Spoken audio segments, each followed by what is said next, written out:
What is up, ladies and gentlemen? This is Papa Reese. I'm with my brother Jim, and we are Jersey Devils Brocast. Thanks for listening in tonight. It's brought to you by Radio Garden State. Once again, I'm Papa Reese Van Riper, and I'm here with my brother Jim. How you doing, Jim? Doing fantastic, man. How you doing tonight? Oh, yeah, I'm doing better than ever, I tell you that much. 2 wins in a row. Yeah. I'll take it. Yeah, we'll take that after the Winnipeg disaster. Oh, yeah. Bounce back. Nice. 2 wins. Those Jets flew right into the New Jersey Devils. Yeah. And took us down. Took us down very quickly and efficiently, and then you got 2 games against Minnesota that Devils had to play some old school Devils hockey. I like that. Gritty, tight games. Very Love good. it. Love it. Love the outcome. They looked like they were competing. They were throwing fists. You got to love that. Old school Yeah, Devils hockey. absolutely. Yeah. You love a tough guy. Who threw down in that game? That was Jonathan Kovacevic and Foligno in Minnesota, who's a tough customer. He's not a little guy. He's one of their... There's a lot of scraps in that. Little scraps, you know. They were running right into Markstrom. I couldn't believe that. Well, and like we keep saying in the last few shows here that the theme of the Devils' opponents here down the stretch is they're all fighting for their playoff lives, and Minnesota is trying to rebound their game here going into the postseason. They're missing Kaprizov, which helped the Devils' case for sure. 100%. And Joel Eriksson-Ek as well has been a pretty good performer for them the last few years. So they were missing 2 key guys. We're missing 3 key guys. Right. And both teams trying to get on track for the playoffs, and the Devils got the upper hand. Absolutely. We just want to remind you, Jersey Fest is coming up on May 17th at White Eagle Hall. Jersey Fest is sponsored by and created by Radio Garden State. That's what you're listening to right now. I'm actually going to be there, walking around, floating around, shaking hands, kissing babies, maybe shaking babies and kissing hands. I don't know. I'm not really into kissing hands. Anyway, that's going to be May 17th at White Eagle Hall in Jersey City. You're going to be seeing Connor Bracken and the Mother Leads Band there. Emerson Wolf and the Wishbones, Reality Suite. There's going to be entertainment between the sets with Creatures of Chrome. Mark Moran is going to be there from Mark Moran's going to be there from Weird New Jersey. There you go. Mm-hmm. Thank you very much. You got it. John Cause is going to be there, my boy. And DJ April is going to be opening up the night. I actually met up with DJ April last night at the Minnesota Wild Devils. Really? You okay? Yeah, she was in a suite again. It's like the second time I've seen her at a game in a suite. I'm like, maybe she could spread the wealth a little bit. Spread the Give wealth. us a call, man. Hook a boy up. I like suites. And I like hockey. Yeah. Like, come on. Hook me up, April. Come on. You were at the game last night, huh? Yeah, I was at the game. Were you the one yelling and screaming with the offsides and the non-goal calls and stuff? Oh, yeah. Dude, they showed it on the pictures. It was not offsides, and then I think the CIA and the NHL got involved. Offsides. Yeah, and they're like, it was an inch offsides. I was like, they're lying to you. Yeah. You're looking at it. It's not. Release the files. Right. Release People the were files. chanting, ref, you suck, for about like 15 seconds. Mm-hmm. I kept it going for about 2 minutes and 30 seconds. Yeah. People were looking me in the back. They're like, is this guy still going? Yeah. I'm like, ref, you suck. I was losing my voice. But hey, I'm a passionate guy, and that's what makes this show great. Yeah. Jersey Devils Brocast. But they were able to rebound from those 2 setbacks, 2 overturned goals, especially that one in overtime. That was the one I was talking about. Almost Cotter. like a gut punch. You think the game is done, and now you got to totally reset, and you're right back into an overtime. They played the Welcome Back Cotter music. Did they really? They did. And I was like, welcome back, Cotter. There you go. Yeah. Yeah, there you go. Yeah, that was, and then they came back. Cotter got that shootout goal to set the tone. Set the tone, first goal. Yep. Oh, yeah, and Bratt finished it off, and there you go. No, that was a really good thing to see the Devils come in and win 2 against a tough Minnesota team. I was actually on the train on the way home, and some guy was like, "Oh, good win." I was like, "Yeah," and he was a little soft spoken, but I was like, "Yeah, man, it was awesome." He goes, "That was the first overtime I have ever seen in real life." I was like, "Okay, cool," and he was like, "And that was the first shootout I've ever seen us even win." It's been a while. It's been a while. They haven't won many of those. I'm like, wow, yeah. And actually, Puff was with me, my fiance, and it was her 3rd game ever to go to. Mm-hmm. And she, that's a little boring for people that don't really watch it. My wife fell asleep at a Devils game. Yeah, exactly. Yep. So by the 3rd period, though, things were getting intense, and then she started getting into it a little bit more. Good. And by that overtime, once that overtime goal was taken away, her intensity started really growing. And I'm good. like, see, I'm seeing the birth of a Devils fan. There you go. There you go. Birth of a hockey fan. It's coming. And then the, that shootout was just like breathtaking. Yeah. I usually hate them because we usually never win them. Yeah. But we fucking crushed it last night. Yeah, no, that was great. And Markstrom, too. Markstrom's coming back to form here. That's something that's really awesome to see. You could see him healing in real time. Yeah, against Minnesota, he faced 53 shots, made 49 saves for a .925 save percentage. That is the elite Markstrom that we were hoping to see. I mean, his career's been pretty up and down. Right. From Florida to Vancouver to Calgary. He's had some years where he was getting Vezina votes, and he was regarded as one of the best in the league. Right. Some off years, but for the most part, he's been really good for the Devils. Right. Coming back from the injury, seeing him play well against Minnesota and start coming to form, I think that's going to be a huge deal for them come playoff time because he's a guy who can certainly be an X factor for them for sure. Absolutely. And if the team played the way that they played those last two games, they showed great domination in that game. They were controlling the puck. They didn't look like they were on the kill the whole time when the puck was in their zone. Yeah. We watched it at Hearth and Tap the first game. The whole band, we went out for drinks and food at Hearth and Tap in Montvale. You got to go there. It's amazing, the cigar lounge. And we're out there, and I'm just looking over everyone's head watching the game. And my buddy Ed, he's in the band. He also watched the game, and it was a great meal, and the fights were phenomenal. I just want to keep bringing up the fights. The fights are good because it lets not only your team know, but your fan base know we're still here. We're still competing, and we're not giving up. And that's what a lot of people were saying. People were saying, like, oh, they're going to send this one in. Yeah. We're not going to make the playoffs. Now it looks like we're making the playoffs. There's some fighting. If they play like that gritty style, which is a more north-south game, I've noticed them play. When you take away some of the skill of Hamilton and then especially Jack Hughes up front, who can do that east-west style, that's a really big change that now you have to make, but they have to. They don't have the skill to do that anymore. They got to get gritty. North-south, gritty goals, gritty game, keeping it nice and tight. You like to see that, and that's hopefully they can continue to play that way here because they're going to have to play that style if they have any kind of a shot in the playoffs. They have to. Agree. They can't. Totally agree. Can't start playing a skill game when you don't have the skill anymore. You have to play north-south, keep it simple, stupid. Put it on the net, crash the net, fight, play good defense, and just keep moving. Stay strong, apply pressure, get gritty, and kidnapping him. Can we kidnap Gritty? Well, you're kind of like the Gritty of the Devils. That's kind of true. If anyone ever seen a picture of Reese, you're a big man with a really big beard, hair. I know that video came out of Gritty chasing after the Penguins fans. I could see you chase after Ranger fans in Prudential Center. And maybe I will. Maybe you will Saturday at noontime. We'll see. Yeah, but then, we still have a lot to look forward to here, the last 6 games of the season, so hopefully the Devils can continue this. The big thing, too, Nico and Luke Hughes, 2 huge X factors coming into the playoffs here. Really Luke, enjoying it. point-per-game player since Hamilton's gone out, played great against Minnesota. Even last night was the goal, but also his defensive play, his ability to just really create turnovers. Like that one goal was his turnover at the blue line. Nico's goal was all Luke Hughes. Causing that turnover, getting the puck over to Nason, who then got it over to Nico. And he was just all over the place, really showing his skating ability last night, jumping into the play and being able to back check and jump back. And then Nico with the hat trick, 4 goals in 2 games against Minnesota. What else can you ask for? We've been talking about it. Luke Hughes is really coming into his own. Sometimes people are like, "Oh, he's too much of an offense. He's not an offensive player."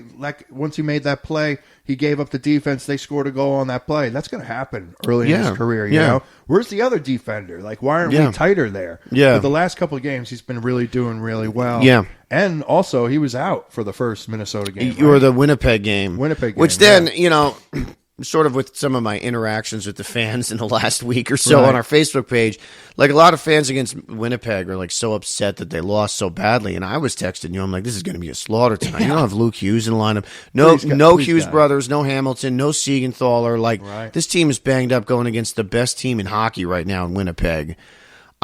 But then Luke was able to come back. And like you said, with these young defensemen making mistakes, people forget Scott Niedermayer made a lot of these same mistakes too, especially these guys that skate well, that are supposed to jump into the play. Niedermayer was held back a little bit. Lemaire had some reins on him, right, but still allowed him to play and still allowed him to jump up and do those things and gave him a little bit more of a leash than some of the other guys. 100%. But that's an art form that you have to learn, and that's just through experience. And he's learning it, and he's showing a lot of confidence.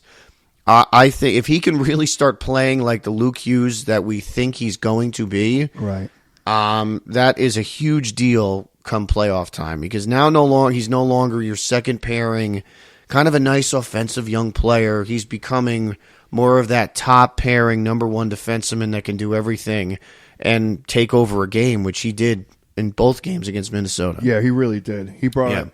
He brought it. Cotter even brought it. You know, he's been laying bodies. He's been putting on great shots. You were talking about his hands. His hands are great. Yeah, sneaky, good, soft hands. And Bratt's friggin' shootout goal was unbelievable. Yeah. Like old school Mighty Duck style. Yeah. He brings it to the backhand, boom, right in. Well, and Cotter has 16 goals this year. And for a guy that's a third, fourth line player, he's only 25. I think he has another level to his game still. Yeah, absolutely. You know, I think he's going to evolve even more. That's what the thing about the Devils right now is great. Like, they have a lot of young players, and they're just going to get even better because I think, you know, they're going to evolve into what they truly are.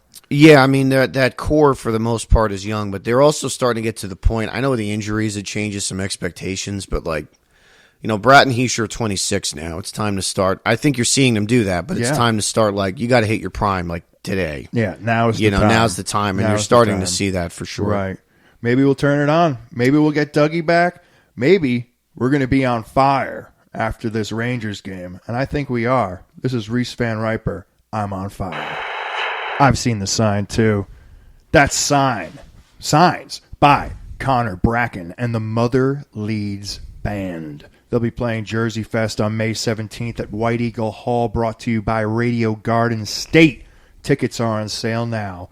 Right in the middle there, you heard Tiny Ships with She Sees Through Broken Glass. Great music video. Check it out on YouTube. Also, check out our new YouTube, Jersey Devils Brocast.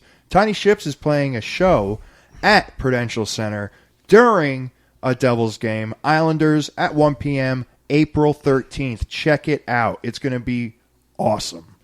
And that first song you heard was I'm on Fire by Reese Van Riper, off of Saints from their 3-album trilogy, Sinners, Saints, and Psychopaths.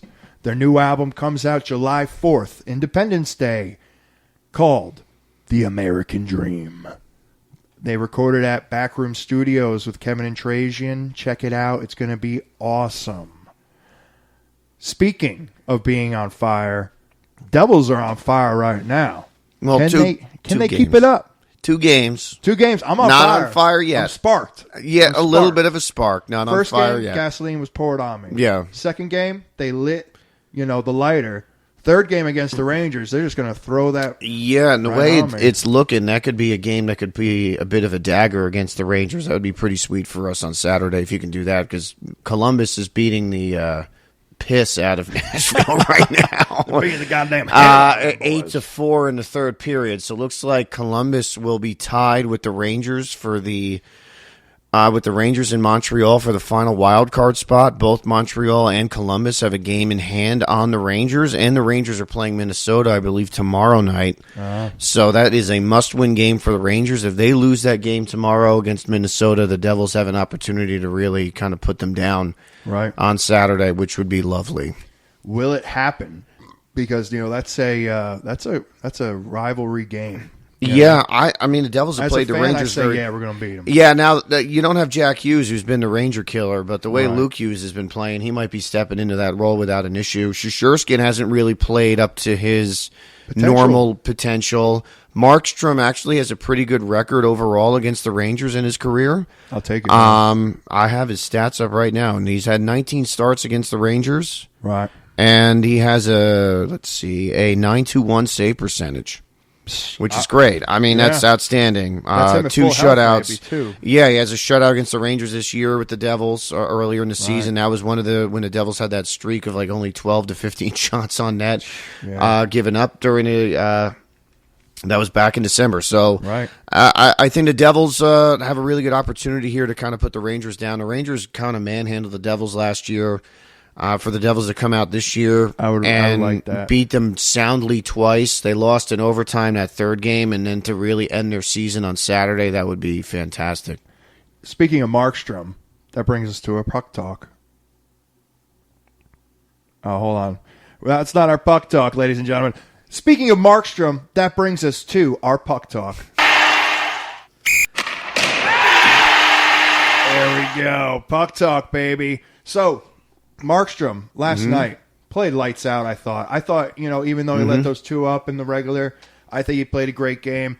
During a penalty kill for the Devils, he poke-checked. Okay. Right? And I was there with Puff, and I was like, wow, what a great poke check. Right? She's like, what's a poke check? Yeah. I said, poke check is when either a defender or the goalie, like Markstrom, pokes the puck off the stick of an opposing player to get the possession, and it was right in front. He just deked past our defender, and Markstrom just put that stick right out and poked it right out. Yeah, and the art of the poke check for defenders, like Jacob Slavin on Carolina is probably one of the best in the league. We saw that in the Four Nations when he played really well. Stick positioning and his ability to poke check at the right time. Luke Hughes, that led to the Nico Hischier goal. His ability to poke check there on the opposing blue line was great. Yep. It's now in this league, like we grew up with the clutching and grabbing. Yeah. Now that that all went away years and years ago, sadly, I guess for us Devils fans. Yeah. But poke check became such a bigger part of the defensive game because now you couldn't grab guys and do that, and it's goalies too. Marty, great at the poke check. Marty was great at poke check. Yeah. I love when goalies do the poke check because, someone's coming right up the ice and they just go boom. Yeah. Straight out of nowhere. Like, Marty was fast like a cat. I see a lot of Markstrom does the same thing. He's a big guy. Yeah. He's like 6'4", 6'5". He's 6'5". And he just poke checks that. He's got a reach there. Yeah. And he uses that to his advantage. Yeah, Marty used to do that in the shootout all the time. Exactly. Yeah. That's really hot. Yep. That's hot. Yeah. That's really hot. That's sexual. Yeah, it's a sexy move. I knew a great poke checker, Ron Knott. He was awesome in his Pee Wee leagues back up in Canada. Okay. That was puck talk. Oh, yeah, baby. All right. So, what we got up on the docket for the second period, bro? Well, talking about Markstrom. Right. Could he be, now that he's starting to play a little bit more like the Jacob Markstrom we saw earlier in the season, do you think he's a guy that could be an X factor in the playoffs? I think so. He should be. Yeah. And it looks like they're going to be playing against Carolina. I mean, unless something absolutely crazy happens. Right. I mean, it really is almost guaranteed playing Carolina.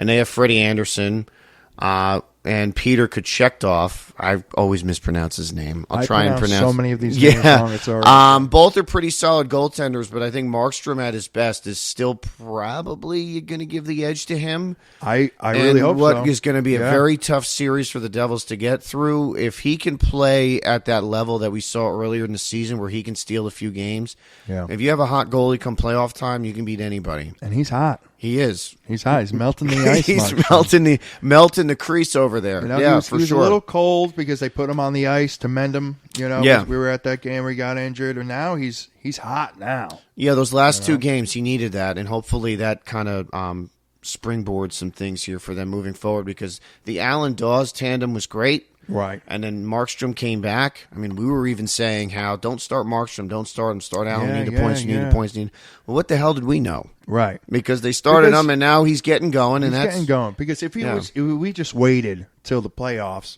and he was a little rusty, he would be rusty. He would be cold. If he useless. can play, and if he wants to play, let the boy play. Let the boy watch. Let the boy play. And that's why Keefe knows a little bit more than we do, I guess. And that's why Keefe is getting it done. I really like his motivational stuff. I like how the Devils have been giving us a sneak peek into the locker room after the games. And wins, of course. Yeah, because I don't know if they're going to be able to show that on a kid-friendly Instagram like the Devils, because I don't think those conversations are the same. But I really like the inspirational stuff he says. He's giving props where props are due. They're executing. The Devils, the boys, they're executing right now. Exactly how he's probably putting it out. Yeah, and, there's been a lot of discussion around him since that whole comment with Kovacevic. Right. which really wasn't even that long ago. It was only like a week and a half ago. Like, so much has happened. But I think it was Pierre Lebrun and all those guys up in Canada with TSN and Sportsnet had all their inside info and on kind of what's been going on with Keefe behind the scenes and how maybe some of the Devils players have had to adjust to his a little bit more grinding style as a coach. But like we said last week, I think that's something that this team needed. Right. Last year, I don't know if maybe Lindy Ruff was a little bit too hands-off with this team, gave him a little bit too much leash. Tired. And Keefe came in, has been a little bit more on top of things. And like, guys, if you don't like it, too bad. This is the way it is. And so far, I think he's held some things together. This team has been depleted the last few weeks. They've been able to keep their head above water. You have to give some credit to Sheldon Keefe for that. Yeah. I really think so because, I don't care. I like that when coaches get on players. I know they're like the whole team, that's a we type of thing, but if you want to get on a player, you get on a player. And then 2 games ago, or last game, the Minnesota's the first game in Minnesota when Nico got the hat trick, right? Yeah. I remember him saying in the locker room, they showed it, Keefe was like, Kovacevic played a great game. Yeah. Yeah. Like, you don't suck anymore. You just need it. Sometimes, too, even as a player, man, like being like an athlete, too. Like, when we were athletes. Yeah, before my back broke. Yeah. But, like, you need a little bit of fire under your ass sometimes. You need that fire lit under your ass. And it helps you play better. It helps you think better, get focused. Like, you want to do good. Especially a young team like the Devils. You might still need a little bit more of that hands-on a little bit. And the guys might not like that, but if it gets the results, it gets the results. You listen to Gomez talk about Pat Burns, which I know it's apples and oranges. The new athlete these days, you treat them very differently. Yeah. But, I mean, Pat Burns was yelling and screaming at guys, and, like, they won a cup, though. Yeah. A lot of guys didn't like Lemaire. They won a Stanley Cup. Right. And they had Robinson was more the team-friendly guy, was the affable guy. The nice Hall of Fame, one of the greatest defensemen ever. When you hear about that 2000 team, bringing him in to kind of cool the temperature after Robbie Fatorik, who was a yeller and a screamer and literally threw a bench on the ice. But, for the most part, you have these guys that come in and hold people accountable. Sometimes you need that. Some teams need it. Yeah. Some teams need the opposite, but I thought this team needed someone like that to come in and hold guys accountable. And, Fitzgerald had some comments in the offseason last year about guys not following certain rules and things and how they needed to change that culture and be a little bit more on top of it. If that's what Keefe has been challenged to do here with this team, he's been doing it. And, I mean, the last 2 games kind of speak for themselves after really playing poorly in Winnipeg and having all these injuries and a lot of bad news. They've been able to turn things around a little bit here and start to get a little bit of traction, and hopefully it keeps going, and he deserves some credit for that. There's a code for a reason, and I think Keefe is keeping it real. You know, he's keeping it on fire. Speaking of rumors around the mill, I saw one today. I sent it to you. Dougie. Teach me how to Dougie. Is he back? Yeah. Is he coming back? Well, he was skating today. He might be a little bit ahead of schedule, and he could be back for the playoffs, potentially. I didn't know if it was an April Fool's thing. I know. I got fooled a few times today. Right. But I thought that could be good news. I think it could be. Who would you much rather have, Dougie Hamilton or Nemec right now? Hamilton. Yeah. I think everybody is. I like Nemec in the long term. I haven't given up on him, but Hamilton, You're right. even hurt, is going to help. Yeah, that's what I'm thinking too. I mean, even if he does get even worse, in the playoffs and they lose, he's got all friggin' summer to heal up. Yeah. And I don't think it could get much worse than that. Right now, I would love to have Dougie Hamilton in the lineup because he's a voice in the locker room too. And I feel like when he was out, for the last, month, and I think with Jack and with Dougie out for the last month, I think that really set the team back a little bit because those are 2 leaders. Like, I know Jack's young, but he's still a leader in the room. And Dougie for sure is a huge leader in the room. Yeah, and he came in and was sort of that first big free agent signing for Fitzgerald to kind of start turning the page a little bit. And we said this last week. All these fans crap on Dougie Hamilton all the time, but every time he gets hurt, the team plays like shit. Exactly. And they did for a while when he was out, and they're just starting to play better now. He's a great puck possession player.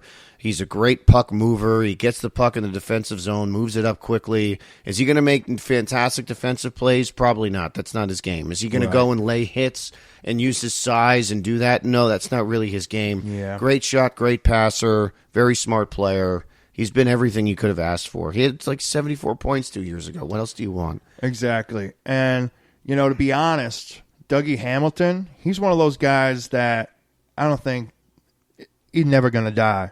No. Live forever. Live forever. And this is Never Gonna Die by Randy Hayes Trio. All right? Check this shit out. All right. Ho, ho, ho, ho, ho, doggy. That was Reese Van Riper with Snake. That was recorded at North End Recording Studios by Ed Eluetta. What an awesome time. That in the middle, you heard Gene Wilder's Vacation, Giraffe Eyes, featuring Rando LaFleur of Neon Funeral. Check them out. Gene Wilder is wild. He's got a new one coming. You're going to love it. And right in the beginning there, you heard Never Gonna Die by Randy Hayes Trio, the Kings of Newark, New Jersey. Tell you that much. And as we enter our third period, as always, we start it with a little bit of Ice Cold Dudes. When we try to stump J-Bake here. J-Bake is technically now, we've agreed, 4-0-1. 4-0-1. 4 wins, 0 losses, 1 win with a hint. That's right. So we'll go 4-0-1. And we're going to head into Ice Cold Dudes. All right. All right, My here we favorite go. part of the J-Bake. show. Here we go. Mine too. I think it's a fan favorite, to be honest. Okay. All right, so I'm going to give you the names of the teams. You ready? I am ready. Devils. Okay. Chicago. Okay. Minnesota. Okay. Florida. And Florida. John Madden. Boom! Yeah. Boom! Boom! Yeah, he played with Congratulations, Thanks, man. baby. Thank you. Played with the Congratulations. Panthers in 2012, and the Devils beat them. Oh, in yeah? the first round there. Yeah, a big part of the Blackhawks Stanley Cup win in How does that 2010. How does that Yeah. feel, Johnny? Mad Dog Madden. Best defensive center iceman we ever had. One of my favorite players as a Devil ever was John Madden. Yeah, 100%. Dude, Yeah. He was the man. He was the man. I usually just had a Brodeur jersey, but I would get a Madden jersey. I wanted to get one. He was John Mad Dog Madden. Yeah. And I had a cat named Madison. Right? Okay. Not to do with him, Yeah. but I would call Madison Mad Dog because of that guy. Yeah. Okay. What's your favorite memory of Madden? Well, him stepping up in 2003. Right. Because Holik left the year before, and then Right. that was a big deal for Madden to come in and be the number one defensive centerman to take on every tough assignment. And you think in that run in 2003, Joe Thornton in the first round, LeCavalier in St. Louis in the second round. Absolute dogs. Against Ottawa, that third round. Ottawa was a monster that year with Radek Bonk and Hossa. And then he was out there almost all the time with Korea. And now Stevens, of course, was still the primary guy to shut everyone down. Yeah. But you can argue without John Madden's defensive abilities, they don't really win that Stanley Cup. Absolutely not. He was a clutch goal scorer, can do anything and everything. Interesting, they found him when they were scouting Brendan Morrison, who was like the number one Devils prospect back in the day. Played in, I think it was University of Michigan. My favorite memory of John Madden is when he got his face cut. Yeah. Game 5. Yep. 2003 Stanley Cup final. Had that shiner going for a while. God, yeah, that dude. was a hell of a black shiner, guy. Yeah. And he got the cut. And they stitched him up. He literally left the ice. He went into the locker room, and he came back in the third period with that stitch. Yep. And he just laid it out, Yep. man. He was an absolute dog. And I think he's the only Devil to ever win a Selke trophy. Oh, In 2001, he won. He is an ice-cold dude. Thanks for being on our team, All right. Johnny. He was the man. He was the man. They could use him right now, for sure. Oh, absolutely. Yeah, that would really bro. fit into this new identity they found against Minnesota of playing a tighter, more defensive-oriented game with timely goal scoring. A guy like John Madden would be perfect. Great on face-offs, too, John Madden. Yeah, that's what we need, though. We need that man. Yep. You know, they said right here, Madden has been described as a testament to the fear and relentless nature of he and Jay Pandolfo together as penalty killers. Yeah, they had that great line. It was Langenbrunner, Pandolfo, and Madden in 2003. They were crushing it. Too, man. Oh, yeah, they were great. Yeah. What a great asset. What a great team those were, man. Absolutely great. Speaking of great teams, we got a great team right now. Even though we're like injured a little bit. A little banged up. But you know who we're going to bang up? The Rangers. I think a win is going to come our way on Saturday. I think it's coming. And if it doesn't, I'm going to be very upset because it's against the Rangers, and I have an irrational hatred for that team. Me too, and I'm going to have a lot to say about it if we lose. Okay, so then we have a lot to say. But, the Rangers haven't been exactly playing their best this year. As we all know, they've had a bit of a strange season. You know, this is a team that traded its captain earlier in the year, Jacob Trouba. Right. Traded a guy, Philip Hedl, who was like supposed to be part of their core moving forward. And they traded him to Vancouver. They bring in JT Miller, guy blast from the past for them.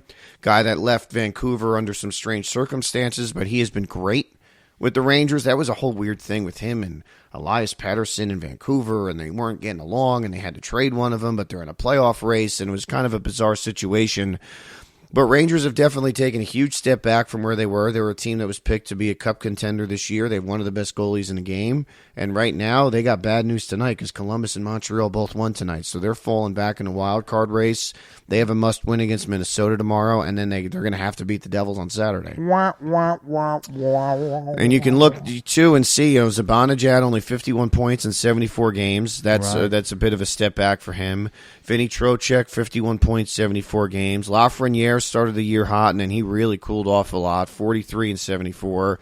Will Cooley, really good young player for them. I'll give him a little bit of credit. Right. Will Cooley's actually a good young player, throws a lot of hits. He's a guy that's going to be a pain in our ass for a while, I think. Is Rempe playing right now? Did you say that? He has been playing, but he doesn't. All he does is cheap shots, loose fights, and sits his... I'm just saying, when teams have no chance at the end of the regular season, they try to injure the teams that do have a chance, and they're going to be things a pain get in ugly my for ass. no reason. And Rempe, he seems like one of those players. To the credit of maybe some Rangers pests of years gone by, like Avery or Esa Tikkanen and those guys that were actually good players. They scored, they contributed other things. Avery could do it. Yeah. Avery, I don't like the guy, though he's been fairly good. I know it's a Devils podcast, I'm saying, so sorry to all the Devils fans out there, but he is a pretty good analyst. He's been great on podcasts. Right. Avery did score some clutch goals for the Rangers. You got to give him credit for that. Esa Tikkanen won how many cups with Edmonton? The Rangers was a pain in everybody's ass. I think he played for every team.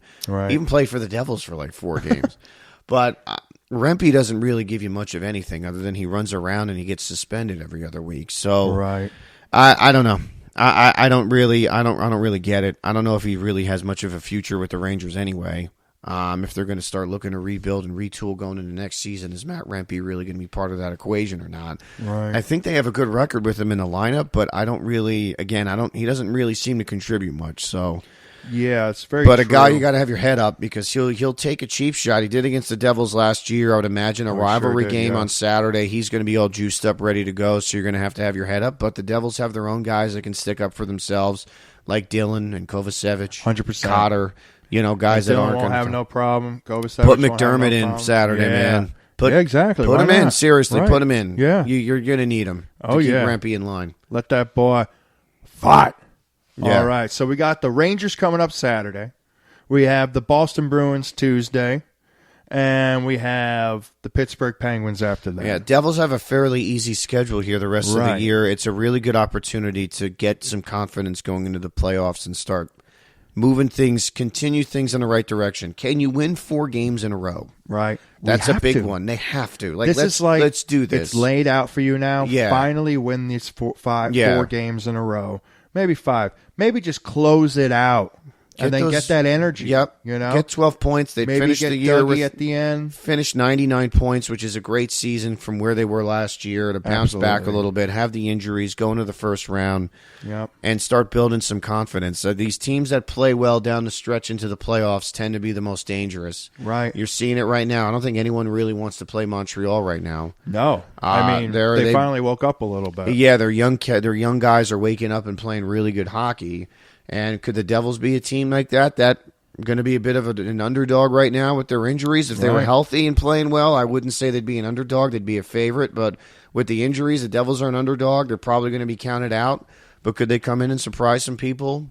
Keep playing the way they have the last 2 games against Minnesota. But that's been their problem, right? Like, they just can't get that. They're consistently inconsistent. Like, can they keep this going here through the last 6 games of the season going into the playoffs? That, I think, is going to be the most important thing. Just in time there. The third period has ended. Thank you for listening.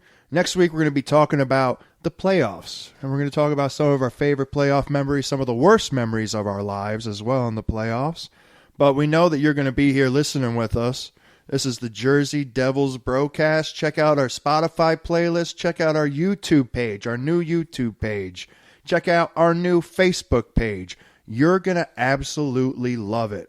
Also, surprise, we're going back to the Prudential Center Wednesday, the 16th. All right? And you're going to absolutely love it. Okay? We want you guys to have a great night. Let's go Devils, and let's beat the Rangers this Saturday. Okay? I'm Papa Reese Van Riper. I'm here with my brother Jim. All right. And we're saying... Devils. Good night, everybody. Have a beautiful, blessed night. This song is called Go Tell It on the Mountain.